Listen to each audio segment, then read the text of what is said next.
This was a question emailed to me by one of the few viewers watching these videos. Typically, after the festivities of Ganesh Chaturti and Durga Puja are over, there is this concept of Visarjan where the idols are taken and dissolved in flowing water. The question was this: once the festivities are done, why do people immerse and dissolve these idols in flowing water? There is a beautiful symbolism behind this that I want to talk about. We see people celebrating Durga Puja and Vinayaka Chaturthi with great zeal. These festivals are the epitome of realizing the joy of devotion. Lots of people come together, there is a joyous display of worship, everybody is merged in bhakti. So let us take the Durga Puja for instance. When worshipping Ma Durga, the Divine Mother, it is essential to understand this. To a mother, you can ask for help with issues in worldly life as well as spiritual liberation. A nurturing mother will give everything to her child.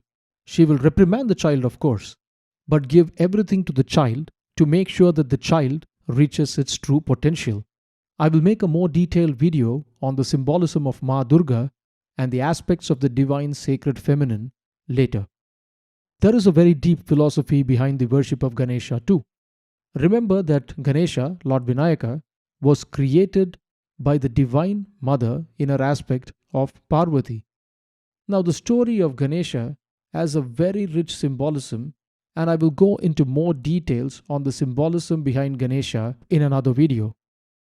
There are very many aspects of this narrative that are usually not covered.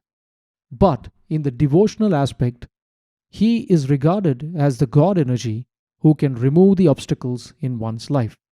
Ganesha is regarded as the manifestation of intellect and spiritual prowess with which one can and should navigate the world and eventually, hopefully, head towards liberation.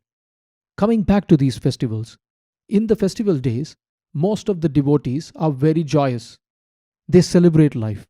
Of course, people will place requests to these God energies to clear obstacles in their worldly lives. Some might want health problems to go away, some might want good things for their family, and so on. The devotional thought process in these days is around how to navigate life in this world. But on the whole, it is a joyous dance of delight. So when the festival ends, why then do we dissolve these idols in flowing water?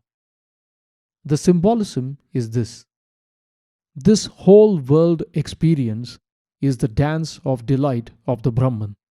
This infinite consciousness is ebbing and flowing, infinitely manifesting one creative experience after another, weaving this web of Maya in the process. The days of revelry during the festival is a symbolism of this dance of delight. Dissolving the idols into the flowing water is the understanding of the jnana, the knowledge that underlies bhakti. The idol, which is a representation of an aspect of the God energy, merges with the Supreme Absolute Infinite. We also, in this process, realize that we too are part of this infinite consciousness and the Supreme Absolute. The natural clay harvested from the rivers goes back to the river. Like the dissolution of the idols in flowing water, liberation is the individual self, the Atman, becoming one with the Brahman, the Supreme Absolute. So this is the reason why we dissolve the idols in flowing water. As always, the known is a drop and the unknown an ocean. Peace.